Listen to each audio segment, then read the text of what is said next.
They're not hiding it anymore. Global finance is being rewired as we speak. It's not some flip of a switch. This has to happen. So in today's video, I'm going to break down how they're not hiding anymore. It's very clear that there's a rewiring of your global financial system. You have to look at the facts, figures, numbers, logic. The era of cheap money is dead. America's at 120% debt to income ratio. Our stock market is overvalued by almost 220% based on the Warren Buffett indicator. We printed more money than in history from 2020 to 2022. Inflation is stuck. Interest rates need to go up. Japan's era of cheap money is dead. They had 0% interest from 1995 all the way to August 2024. When they raised rates, it caused capitulation in our markets, and a lot of people don't understand why. Because for 30 years, all around the world, people were going to Japan and borrowing at 0% interest rates. Companies, investments, brokerages, private credit have built an infrastructure on cheap money. Well, at some point, someone has to pay the piper. Nothing is free. Guess what? We as adults caught the ball. But you need to understand this. Billionaires operate in a completely different economy. Warren Buffett isn't pumping gas and worried about the gas prices. He's like, oh shit, I need to make moves with my money. For example, everybody started to freak out because in 2024 and 2025, over the last 2.5 years, he's pulled into more cash than they've ever had at Berkshire. And if you pay attention to what they're doing, some of that money was put into yen. What? Why would he move into cash and then some of it into yen? Number one, he pulled into cash because he understands that the stock market is extremely overvalued. Now, he has to play a different ball game because he's sitting with billions. He has to exit early because it's catastrophic that these markets come collapsing down. But billionaires move differently. So now he's buying some Japanese yen through their bonds. Why would he do that? This is what I want to educate you on. Is because if Japan starts to raise rates because their economy is in bad shape, that means the yen is going to go up, become more valuable. People will start selling US treasuries to go into the yen. Debt is going to become more expensive. So that 30-year infrastructure that was built on 0% interest rates from Japan, those loans need to be paid back. So people will liquidate crypto, they'll liquidate stocks, they'll liquidate treasuries to go make profits in the yen and to pay off their loans. See, that's why we don't encourage people leveraging their crypto, encouraging leveraging their stocks. Somebody has to pay the price at some point. And any influencer encouraging you, oh, get a 0% credit card, take a loan on your home to buy crypto. Run as fast as you can. They have no true ecosystem built.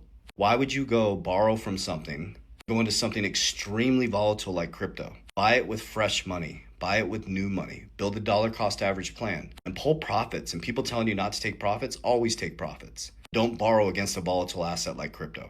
Okay, so that's where we sit as a country and as a world. The whole world is in a currency crisis. The whole world is in a debt crisis. The era of cheap money is dead. So what's happening is they're rewiring the system. Let me give you some examples. SBI just announced that they're going to be working with Solana. Solana's infrastructure, it's a layer one.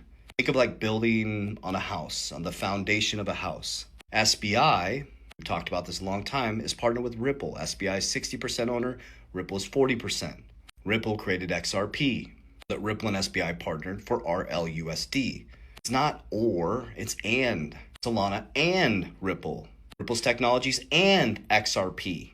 XRP and XLM. JP Morgan and Wells Fargo. BlackRock and, you see what I'm saying? Not XRP running everything. We've seen a rewiring of the financial system.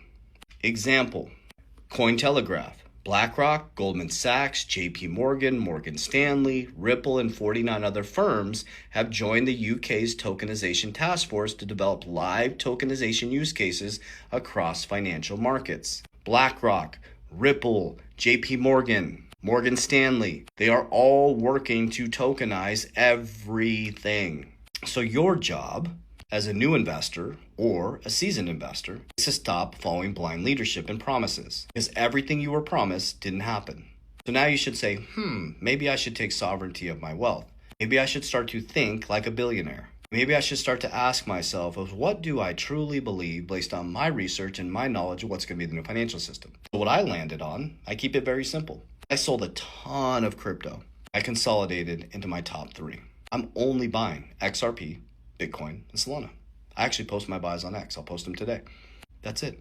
I still hold XRP, Bitcoin, Solana, WLFI, XLM, HBAR, and VChain. That's all the cryptos I own.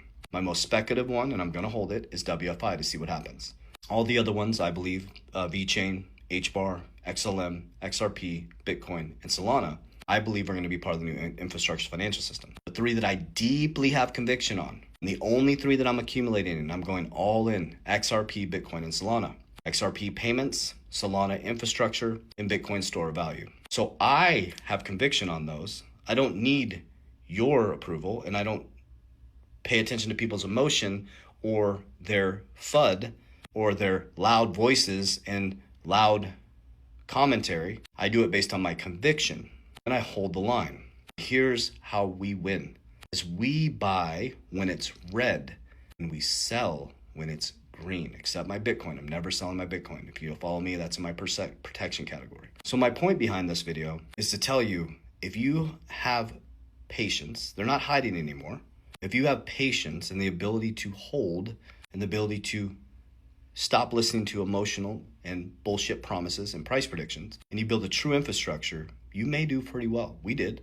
But if you're emotional and you're triggered on every single X post and and the louder these people are online, man, nobody knows. No TikToker, no influencer, no YouTuber is getting inside information. They're lying to you if they act like they have inside information. I think logically.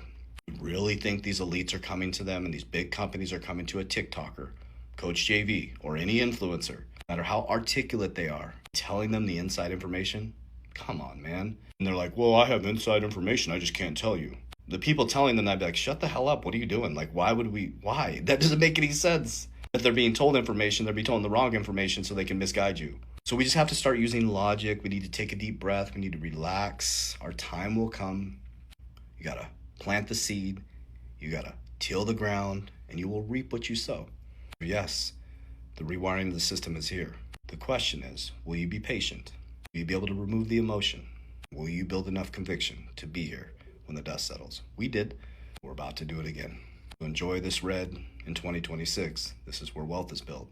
And get ready for life-changing wealth before 2030. That's what I believe. Warriors, rise! Get your shit together. Love you guys.